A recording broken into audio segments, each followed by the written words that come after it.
जब न रहे खुदाया, तेरे मुंह की एक बात भी टलेगी ना, चाहे कुछ भी हो। अजीज नाजरीन, मैं अयाद ज़रीफ आप तमाम देखने वालों को हमारे रोज़ के बाइबली मुतालियाती प्रोग्राम की नई किस्त में खुशामदीद कहता हूँ।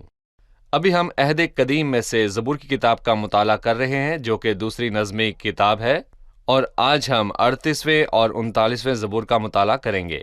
37वें ज़बूर का मुताला हमने पिछली किस्त में मुकम्मल किया था, और हमने उस पैगाम को जाना जो मेरे और आपके लिए है कि शरीरों का अंजाम ये है कि वो काट डाले जाएंगे, लेकिन सादिकों का हिस्सा ज़मीन की मेरास है। आज के प्रोग्राम के बाकायदा आगाज से पहले मैं स्टूडियो में मौजूद खुदा के खादिम भाई यूसुफ को खुशामदीद करूंगा। शुक्रिया भाई। और स्टूडियो में आए हमारे दीगर मेहमानों को भी खुशामदीद। भाई यूसुफ, 38वें ज़बूर का आगाज यूं होता है कि ऐ खुदावंद अपने कहर में मुझे झिड़क ना दे और अपने गज़ब में मुझे तंबीह ना कर। ये पछतावे या तौबा के मज़ामीर में से एक है। इस किस्म के मज़ामीर के मुतालिक कुछ बताएं, साथ ही तौबा की आम ज़रूरत पर भी रोशनी डालें।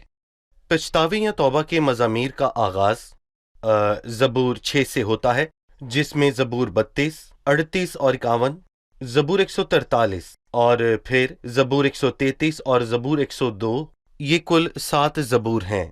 और तौबा बहुत ही अहम है, और हमें नए अहद नामे में मसीह के अल्फाज मिलते हैं कि अगर तुम तौबा ना करोगे तो सब इसी तरह हलाक होगे।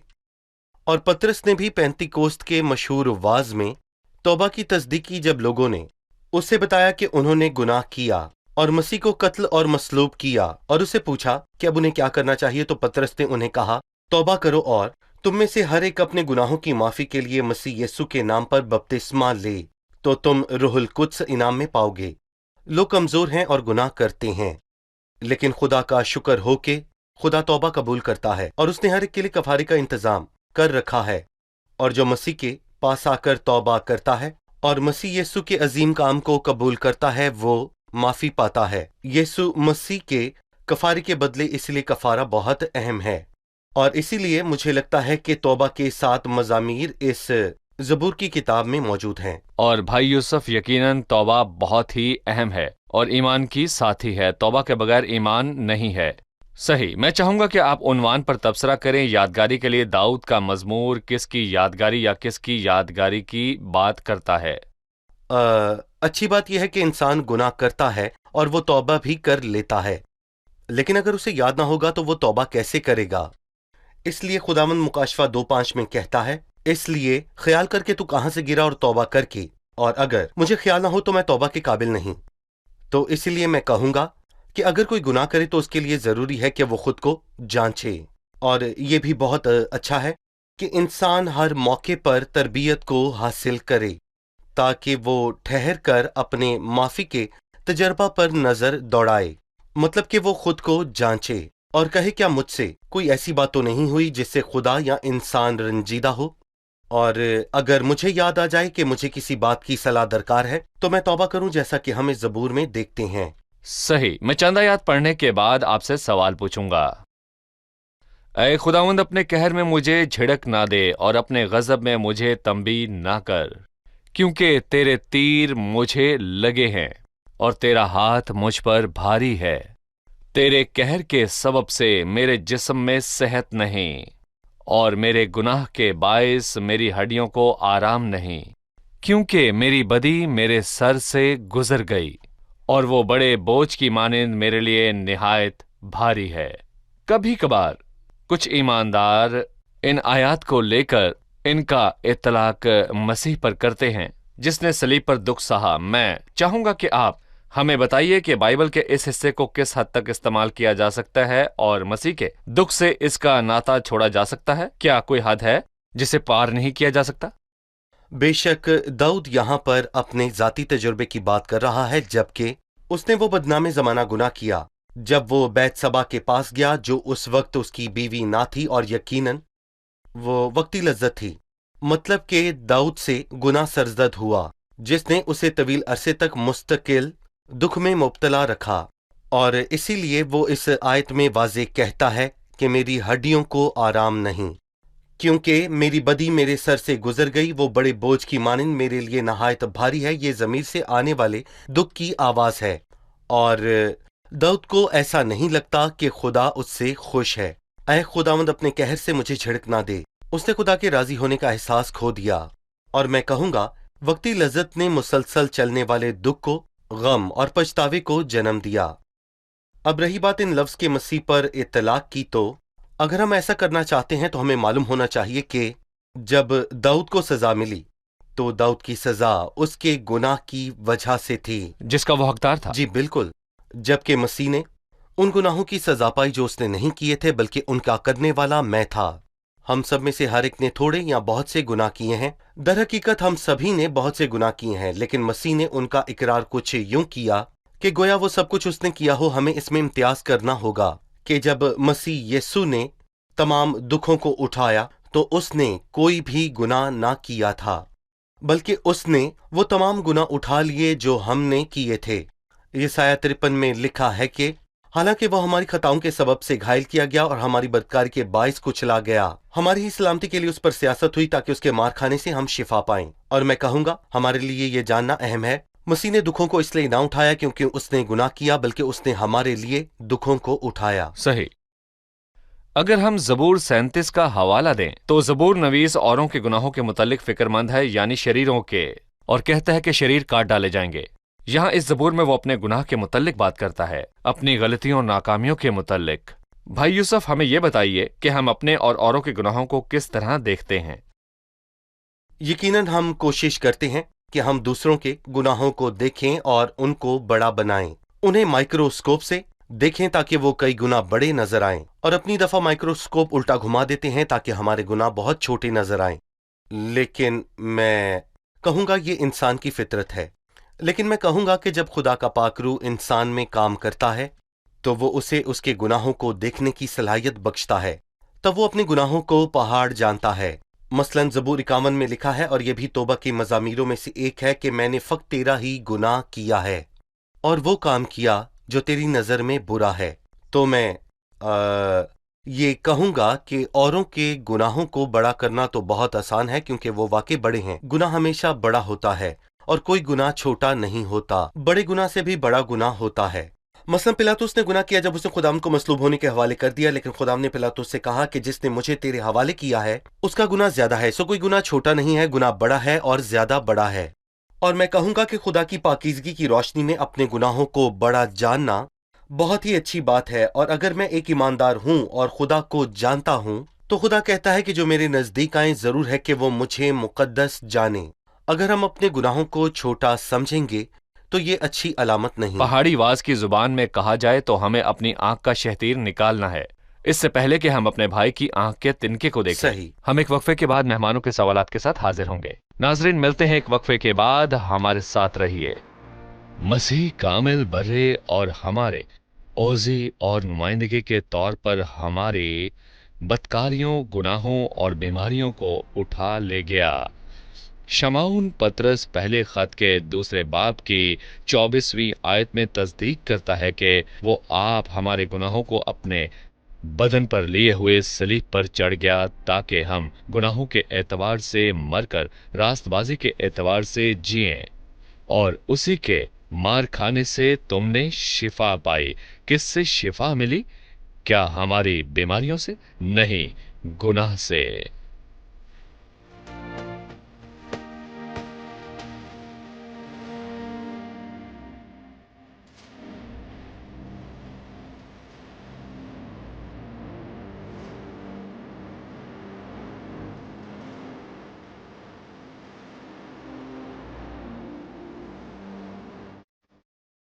خوش آمدید۔ آئیے چلتے ہیں مہمانوں کی جانب اور جانتے ہیں ان کا سوال۔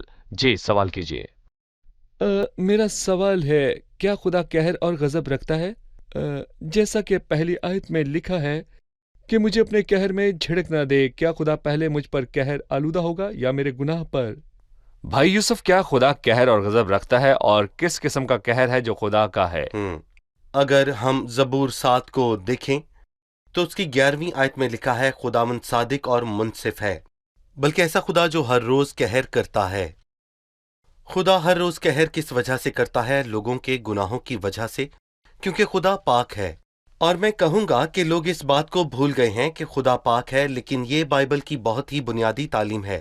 خدا پاک ہے، اور اسی لیے تمام ناظرین کو یہ بات یاد دلانا بہت ہی اہم ہے کہ خدا پاک ہے، اور اسی لیے خدا کی آنکھیں بھی بہت پاک ہیں اور وہ گناہ کو نہیں دیکھ سکتی۔ اور پرانے عہد نامے میں خدا کے گناہ پر قہر اور گناہ گاروں پر قہر میں زیادہ فرق واضح نہ تھا۔ اب نئے عہد نامے میں ہم جانتے ہیں کہ خدا گناہ سے قہر آلودہ ہے، لیکن وہ گناہ گار سے محبت کرتا ہے، اور یہ فرق مسیح کے آنے سے پیشتر زیادہ نمایاں نہ تھا، زیادہ روشنی نہ تھی۔ گناہ کے سبب سے آنے والے قہر کو گناہ گاروں پر قہر مانا جاتا تھا۔ اور میں یہاں پر یہ کہوں گا کہ اب ہم جانتے ہیں کہ بطور ایماندار ہم خدا کی مقبولیت میں ہیں اور خدا ہم سے مطمئن ہے، لیکن اس کا مطلب یہ نہیں کہ خدا ہمیں گناہ کی اجازت دیتا ہے، کیونکہ ہمارے گناہوں کی خاطر اس نے وہ دکھ سہا جو ہمارے ادراک سے باہر ہے۔ وہ ہماری خاطر مصلوب ہوا، اور ہمیں پرانے عہد نامے کے مقدسین سے کم نہیں بلکہ ان سے بڑھ کر گناہ سے نفرت کرنی ہے۔ جی ہاں، بہت بار بائبل کہتی ہے کہ خدا انتقام لینے والا زبردست خدا ہے۔ وہ غلط کاریوں کا انتقام لینے والا ہے، پر وہ محبت رکھتا ہے، انسان سے محبت رکھتا ہے، پر اس کی بدی پر غضبناک ہوتا ہے۔ یہ مساوی طور پر صرف صلیب پر ظاہر ہوا صحیح کہ خدا پاک اور محبت سے بھرا ہے، وہ منصف اور رحیم ہے۔ یہ صلیب پر ظاہر ہوا۔ صحیح۔ بھائی یوسف 9ویں آیت ہے، اے خداوند میری ساری تمنا تیرے سامنے ہے اور میرا کرہنا تجھ سے چھپا نہیں۔ میرا دل دھڑکتا ہے، میری طاقت گھٹی جاتی ہے، میری آنکھوں کی روشنی بھی مجھ سے جاتی رہی۔ میرے عزیز اور دوست میری بلا میں الگ ہو گئے اور میرے رشتہ دار دور جا کھڑے ہوئے۔ میری جان کے خواہاں میرے لیے جال بچھاتے ہیں اور میرے نقصان کے طالب شرارت کی باتیں بولتے اور دن بھر مکر و فریب کے منصوبے باندھتے ہیں۔ وہ خدا سے کہتا ہے کہ کوئی اس کے دل کی بے قراری کو نہیں دیکھ سکتا مگر وہ خدا کے سامنے ہے، لیکن اس نے لوگوں، عزیزوں اور شریروں کا تذکرہ بھی کیا کہ وہ سب اس کی مدد نہیں کرتے بلکہ اس کے خلاف کھڑے شاید اس کی بربادی یا سزا کے مشتاق ہیں۔ ایسے حالات میں داؤد کیا محسوس کر رہا ہے اور خدا سے کیا امید رکھتا ہے؟ یعنی ہمیں یاد ہے کہ ایسا ہوا کیونکہ یہ زبور حتی اوریا سے بھی تعلق رکھتا ہے، اور ہم جانتے ہیں کہ جو شخص داؤد کے قریب ترین تھا یعنی کہ ابیسلوم، اس نے اپنے باپ کے خلاف بغاوت کی، اور ہمیں یاد ہے کہ بادشاہ کا مشیر اخیتوفل جو کہ دوست اور سب سے زیادہ قابل اعتبار اور ایک ایسا شخص جو داؤد کے سب سے زیادہ قریبی لوگوں میں سے تھا، افسوس کہ اس نے ابیسلوم کا اس بغاوت میں ساتھ دیا اپنے پرانے دوست داؤد کے خلاف۔ اور میں کہوں گا کہ ہم انسان سے اس طرح کی امید کر سکتے ہیں، لیکن اچھی بات یہ ہے کہ خدا ہمیشہ ایماندار کے ساتھ ہوتا ہے، خاص کر کے جب وہ توبہ کرے اور جب وہ خود کو حلیم کرے۔ اور پطرس رسول بھی کہتا ہے، بس خدا کے قوی ہاتھ کے نیچے فروتنی سے رہو تاکہ وہ وقت پر سر بلند کرے، اور داؤد کے ساتھ ایسا ہوا۔ جب بغاوت ہوئی تو اس نے خود کو فروتن کر لیا۔ جب وہ عہد کے صندوق کو لانے کی کوشش میں تھا تو داؤد نے کہا کہ ایسا نہ کر، عہد کا صندوق اپنی ہی جگہ پر رہے گا، اگر خداوند کے کرم کی نظر مجھ پر ہوگی تو وہ مجھے پھر لے لے گا اور اسے اور اپنے مسکن کو پھر مجھے دکھائے گا۔ لیکن ساتھ ہی اس نے محسوس کیا کہ وہ صندوق کو لانے کے قابل ہے، اس نے صندوق کو اسی جگہ پر رکھنے کا فیصلہ کیا۔ اور وہ خدا کے انصاف اور حمایت کا ہی منتظر تھا۔ وہ اپنے قریبی لوگوں سے انصاف کا منتظر نہ تھا اور ان لوگوں سے خوفزدہ نہ تھا جو اس سے دور تھے۔ 13ویں آیت پر، میں بہرے کی مانند سنتا ہی نہیں، میں گونگے کی مانند منہ نہیں کھولتا، بلکہ میں اس آدمی کی مانند ہوں جسے سنائی نہیں دیتا اور جس کے منہ میں ملامت کی باتیں نہیں، کیونکہ اے خداوند مجھے تجھ سے امید ہے۔ آپ اس پر تبصرہ کریں کہ اس کے منہ میں ملامت نہیں ہے بلکہ اسے خدا سے امید ہے۔ جیسے اب وہ اسی بات کی تصدیق کرتا ہے کہ اس نے خود کو خدا کے قوی ہاتھ کے نیچے فروتن کر دیا اور انتظار کیا اور امید رکھی خدا سے وقت پر سرفراز کرے گا۔ ایک اچھا کام اس نے یہ کیا، وہ ایسے شخص کی مانند ہو گیا جو بہرا ہے، سنتا نہیں، اور وہ گونگا بن گیا جو بولتا نہیں، اور اس سے ہمیں مسیح کی یاد آتی ہے۔ سارا جلال اسی کو ملے اپنے دکھوں کے وقت، جیسا عیسائی 53 میں لکھا، جس طرح برے کو ذبح کرنے کو لے جاتے ہیں اور جس طرح بھیڑ اپنے بال کوترنے والے کے سامنے بے زبان ہے، اسی طرح وہ خاموش رہا۔ اور میں پھر کہوں گا کہ مسیح یہاں ان حالات میں ہمارے دکھوں کے سبب سے تھا، وہ بے گناہ تھا، ہمارے گناہوں کو ہمارے گناہ اٹھائے ہوئے، لیکن داؤد اپنے گناہوں سے اس حالت میں تھا۔ لیکن اس سے ہمیں یہ سبق بھی ملتا ہے کہ بدی سے مغلوب نہ ہو بلکہ نیکی کے ذریعے سے بدی پر غالب آؤ۔ ہم دیکھتے ہیں کہ لوگ یہاں اس کے متعلق بدی اور بربادی کی باتیں بولتے ہیں، وہ دن بھر مکر اور فریب کے منصوبے باندھتے ہیں۔ تو پھر میں کیا کروں؟ ان کی بدی کا دگنا لوٹاؤں؟ نہیں، मसीह की तालीम हमारे लिए एक नमूना है। रोमियो 12 में पौलुस इसकी तस्दीक करता है कि पौलुस बड़े वाज़ेह अल्फाज में ये कहता है, हमें बदी से मगलूब नहीं होना, बल्कि अगर जरूरी हो तो हम नेकी से बदी पर गालिब आएं। से यहाँ पर हम लेंगे एक वक्फा और उसके बाद ज़बूर 39 का आगाज करेंगे। नाज़रीन, मिलते हैं एक छोटे से वक्फे के बाद, हमारे साथ रहिए।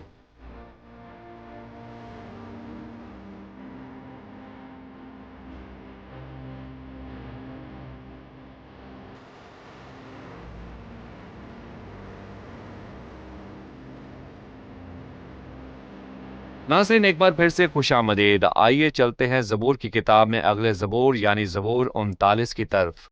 भाई यूसुफ, मैं चाहूंगा कि आप हमें 39वें ज़बूर के मुतल्लिक कुछ बताइए। इसका मौजू क्या है और ये किस बारे में है? ये ज़बूर इंसान की नापायदारी, बेहासली और बतालत के हवाले से है। बेहासली और बतालत और उसकी नापायदारी। जी देखें, इंसान के अयाम थोड़े हैं और ये ज़बूर यही बताता है। और वो एक गरीब मुसाफिर है, यानी कि वो इस दुनिया में ज्यादा देर रहने वाला नहीं है। सो उसे इन अयाम को कैसे गुजारना चाहिए? क्या अपने वकार के दिफा में गुजारना चाहिए? ये मुमकिन है, या फिर पैसा बनाने के लिए? और क्या यही वो हतमी मकसद है जिसके लिए मैंने जिंदगी पाई, या फिर इससे भी बढ़कर कोई बात है, यानी कि मैं इस सफर में अब्दियत की तैयारी करूं? अब्दियत में मैं कहाँ हूँगा जिसका कोई आखिर नहीं, और मैं कहूँगा कि ये इस ज़बूर का मरकजी मजमून है। हमें इस ज़बूर के उन्वान के हवाले से भी कुछ बताएं। मीर मुगन्नी के लिए यदुतून के वास्ते दाऊद का मजमून। यदुतून कौन है? यदुतून 3 गाने वालों में से एक है जो दाऊद के दिनों में हुए, और बाकी 2 थे आसिफ और हमान अजराखी। और ये ज़बूर यदुतून के लिए है जो इन तीनों में से एक है, और ये उस मौसीकार जुमात का रहनुमा था जो कलीसिया की परस्तिश में रहनुमाई करती थी, क्योंकि दाऊद ने तारीफ और गाने को इबादत के अहम हिस्से के तौर पर मुतारिफ करवाया। तो हमने जाना कि गाने की शुरुआत दाऊद से ही हुई, यानी कि इब्ने दाऊद यानी मसीह यीशु से, जिसने हमारे रोने की आवाज से गीतों की धुन बनाई। और कलीसिया के दरमियान भी वो हामद करता है। सही। चलिए मेहमानों से जानते हैं उनका सवाल। जी, आपका सवाल।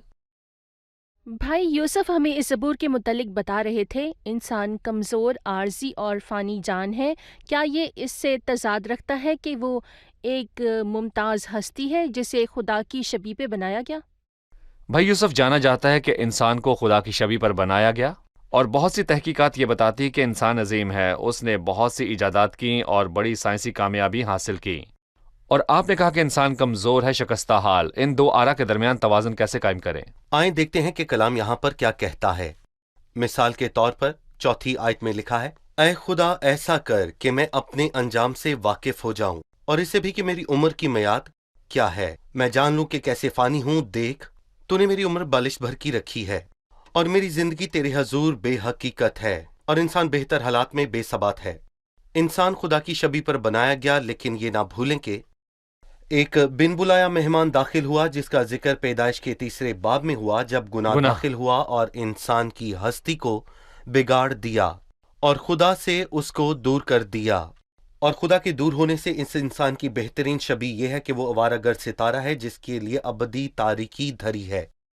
एक सितारे की कदर तब है जब वो महवर में घूमे, लेकिन जब वो सितारा अवारागर्द हो जाता है और अपने महवर से दूर भागता है, तो उसके लिए सिवाय तारीकी के और कुछ नहीं। इंसान को खुदा की शबीह पर बनाया गया, लेकिन उस वक्त जो मिट्टी का बर्तन वो बना रहा था उसके हाथ में बिगड़ गया। तब उसने जैसा उसने मुनासिब समझा एक और दूसरा बर्तन बना लिया। ये अल्फाज यिर्मयाह 18 में हैं। मतलब जब उसने मिट्टी का बर्तन बनाया वो बिगड़ गया, तो उसने एक नया बर्तन बनाया। यही सही है कि बर्तन कुम्हार के हाथ में था, यानी कि उसे उसकी हैरान कुन कारागरी पसंद नहीं आई, बिल्कुल वैसे ही जैसे आदमी के साथ बागे अदन में हुआ, और वो बर्तन बिगड़ गया। लेकिन वो कुम्हार रुका नहीं, उसने बर्तन पर दोबारा काम किया और एक और बर्तन बनाया जैसा उस कुम्हार ने भला जाना। सो इंसान खुदा से दूर होकर कमजोर और नापायदार है, और जब वो खुदा के साथ होता है तो वो अबदी जिंदगी को पा लेता है। जी, बाइबल इंसान की कमजोरी और शिकस्ता हाली की बात करती है, जबकि 3 आयत में लिखा है, मेरा दिल अंदर ही अंदर जल रहा था, सोचते सोचते आग भड़क उठी। तब मैं अपनी जुबान से कहने लगा, ऐ खुदावंद, ऐसा करके मैं अपने अंजाम से वाकिफ हो जाऊं और उससे भी कि मेरी उम्र की मियाद क्या है। मैं जान लूं कि कैसा फानी हूं। देख, तूने मेरी उम्र बालिश भर की रखी और मेरी जिंदगी तेरे हजूर बेहकीकत है। यकीनन हर इंसान बेहतरीन हालत में भी बिल्कुल बेसबात है। दर हकीकत इंसान साया की तरह चलता फिरता है। यकीनन वो फजूल घबराते हैं, वो जखीरा करता है और ये नहीं जानता कि उसे कौन लेगा। उसने इंसान की कमजोरी का तस्करा किया। उसने खुद के मुतालिक कहा, मैं कैसा फानी हूं। अयाम के मुतालिक कहा, वो बालिश भर हैं, और जिंदगी के मुतालिक कहा, वो हकीकत है। कहता है, यकीनन हर इंसान बेहतरीन हालत में भी बेसबात है और दर हकीकत इंसान साया की तरह चलता फिरता है। भाई यूसुफ, मैं चाहूंगा कि आप उन सबसे बात करें जिन्हें लगता है कि वो दुनिया में ही रहेंगे और जो कुछ वो करते हैं वो अबदी है। वो लोग जो अगले 100 बरस के मंसूबे बनाकर बैठे हैं और अपनी सलाहियतों, दौलत और आला रुतबों पर भरोसा करते हैं। आप इन आयात की रोशनी में उनसे क्या कहेंगे? देखिए, मैं नए अहद नामे की बात याद दिलाना चाहूंगा, ना कि पुराने अहद नामे की। कहीं लोग ऐसा ना कहें कि हम तंग नजर हैं। याकूब नए अहद नामे में ये इल्फाज कहता है कि याकूब बहुत ही वाज़े इल्फाज में कहता है कि तुम्हारी जिंदगी चीज क्या है? बुखारात का सा हाल है, अभी नजर आया, अभी गायब हो गया। तुम जो कहते हो कि हम आज या कल फलां शहर में जाकर वहां एक बरस ठहरेंगे और वहां सौदागरी कर कर मुनाफा उठाएंगे और ये नहीं जानते कल क्या होगा। लेकिन मैं अपने प्यारे नाजरीन से यही कहूंगा कि जिंदगी मुख्तसर है और बुखारात की मानिंद है, जो अभी नजर आए और गायब हो गए। लेकिन अहम बात यह है कि आप एक अबदी हस्ती हैं। खुदा ने आपको जिंदगी का दम बख्शा है। गिर जाने के बाद भी वो दम बाकी है। आप अबदी हैं। आपकी अबदियत कहाँ होगी? क्या आपको खुदा से दूर, मोहब्बत और रोशनी से दूर फेंक दिया जाएगा? क्या आप खुदा की रफाकत में होंगे? सो मैं यहाँ पर यह कहूंगा कि अहम बात जिंदगी में पैसा बनाना नहीं है, और हम नहीं जानते कि कौन उसे लेगा। हो सकता है कि वो शख्स दाना हो और हो सकता है वो उसे उड़ा दे जिसे आपने बचाया। लेकिन क्या आप अबदियत के लिए तैयार हैं? भाई यूसुफ, हमें याद है कि खुदा ने इंसान को जमीन की खाक से बनाया और उसके नथनों में जिंदगी का दम फूंका, तो वो जीती जान हुआ। ये जिंदगी का दम है। और यहाँ इंसान की जिंदगी गुनाह के नतीजे में बुखारात की मानिंद हो गई, जिंदगी का दम। लेकिन जब मसीह मुर्दों में से जी उठा तो उसने भी एक नया दम फूंका, अबदी जिंदगी के लिए। सही। मैं ये भी चाहूंगा, चूंकि हमने चीजों पर भरोसा करने की बात की जो जमीन पर ही रह जाएंगी और हम जानते हैं कि वो बुखारात की मानिंद है, तो आप ये बताइए कि उन बुखारात से अबदी जिंदगी के दम की तरफ कैसे आए जो मसीह का दम है, जो मुर्दों में से जी उठा। लेकिन जितनों ने उसे कबूल किया, उसने उन्हें बाप के फर्जंद होने का हक बख्शा। ये एक अजीम काम, एक मौजज़ा है। मसीह ने एक ऐसा पुल बनाया जिसने हमें एक पहाड़ से दूसरे पहाड़ पर पहुंचा दिया जो बिल्कुल मुख्तलिफ है। और ये काम करने वाला मैं नहीं हूं, मैं ये काम नहीं कर सकता। मुझसे बस यही तकाजा है कि मैं मसीह के पास आऊं जो बाप की तरफ से भेजा गया, जो कि बजाते खुद वो रास्ता है जिसने मुझे मौत और बदबख्ती और गम की हालत से निकालकर जिंदगी और मसरत की खुशी में ले आया। और मुझे बस यही करना था कि मैं मसीह को कबूल करूं। और बाइबल मुकद्दस में लिखा है, और जितनों ने उसे कबूल किया उसने उन्हें बाप के फर्जंद होने का हक बख्शा। मसीह पर ईमान लाना, उसकी जात और उसके काम पर ईमान अब्दी जिंदगी बख्शता है। मुझे और कुछ करने की जरूरत नहीं, ना ही सफर करने या पैसे अदा करने या किसी खास मुकाम की जियारत करने की। मसीह ने सब कुछ करने के बाद सलीब पर कहा, तमाम हुआ। और जैसा भी मैं हूँ, मुझे बस उसके पास आकर उस बरकत को पाने की जरूरत है। अगर नाज़रीन में से कोई हमें किसी ऐसे मुल्क से देख रहा है जहां मसीही नहीं और ना ही मसीहत है और ना वहां चर्चिज हैं और वो मसीही होना चाहता है, तो क्या उसे एतराफ के बाद किसी जगह सफर करके आने की जरूरत है ताकि उसे मसीही होने का हक मिल सके? नहीं, खुदा आपके नजदीक है। ये कि कलाम तेरे नजदीक है, बल्कि तेरे मुंह और तेरे दिल में है। अगर तू अपनी जुबान से मसीह के खुदावंद होने का इकरार करे और अपने दिल से ईमान लाए कि खुदा ने उसे मुर्दों में से जलाया, तो लिखा है, शायद आखिरी दिन तू निजात पाएगा या सरफराज होगा। नहीं, बल्कि निजात पाएगा। और ऐसा एक बार में ही हो जाएगा जब आप अपने दिल से ईमान लाएंगे और मुंह से इकरार करेंगे। बहुत शुक्रिया भाई यूसुफ। अब वक्त हुआ है कि हम मेहमानों की तरफ बढ़ें और जाने कि उन्होंने क्या सीखा। आज की किस्त में आपने क्या सीखा? खुदा पाक है, गुनाहगार से मोहब्बत मगर गुनाह से नफरत करता है। सही। गुनाह की गहराई का कोई पैमाना नहीं है और इसके नताइज उस शख्स के लिए भयानक है जिससे सर जर्द हुआ। सही। इंसान गुनाह में गिरने के बाद नापायदार और कमजोर हो गया। सही। مجھے زبور 38 کی 9ویں آیت پسند آئی. لکھا ہے اے خداوند میری ساری تمنا تیرے سامنے ہے اور میرا کراہنا تجھ سے چھپا نہیں. یعنی کہ خدا میرے ہر جذبے سے واقف ہے. جو میں محسوس کرتا ہوں، جس سے میں خوف زدہ ہوں، یعنی کہ کسی بھی چیز سے، وہ سب اس کے سامنے ہے. صحیح. نکتہ ہے میں گناہ کی بدولت ناپائیدار ہوں. گناہ نے انسان کے ساتھ یہ کیا ہے. توبہ کے بغیر ایمان نہیں ہے. توبہ کے بغیر ایمان نہیں ہے. مجھے اس بات نے بہت چھوا کہ داؤد اپنے ہی گناہ کے سبب سے دکھ میں تھا، لیکن مسیح نے ہمارے گناہوں کے سبب دکھ اٹھایا. صحیح.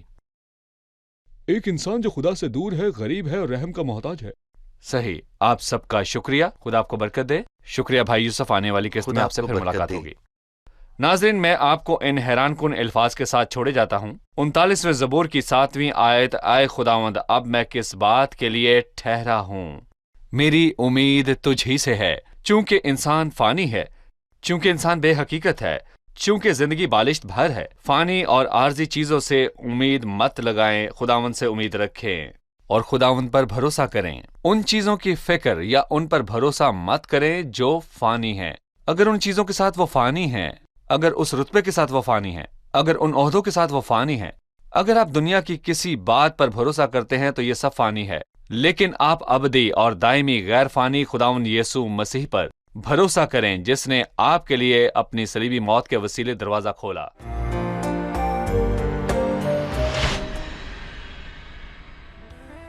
يلي كلامك ليا مراية دايما يكشف ايه جوايا. يلي كلامك ليا مراية دايما يكشف ايه جوايا. يكشف اي ظلام في حياتي ليا في وعدك كل حماية. يكشف اي ظلام في حياتي ليا في وعدك كل حماية. لكل كمال في العالم حد لا مش ممكن يتخطى إلا كلامك واسع جدا حلو ويشبع من يقراه. إلا كلامك واسع جدا حلو ويشبع من يقراه. يلي كلامك صادق عندي كل وعودك هي أمانة. يلي كلامك صادق عندي كل وعودك هي أمانة. حلو الحلق وبيشبعني أحلى كمان من أي حلاوة. حلو الحلق وبيشبعني أحلى كمان من أي حلاوة. لكل كمال في العالم حد لا مش ممكن يتخطى إلا كلامك واسع جدا حلو ويشبع مين يقراه. إلا كلامك واسع جدا حلو ويشبع مين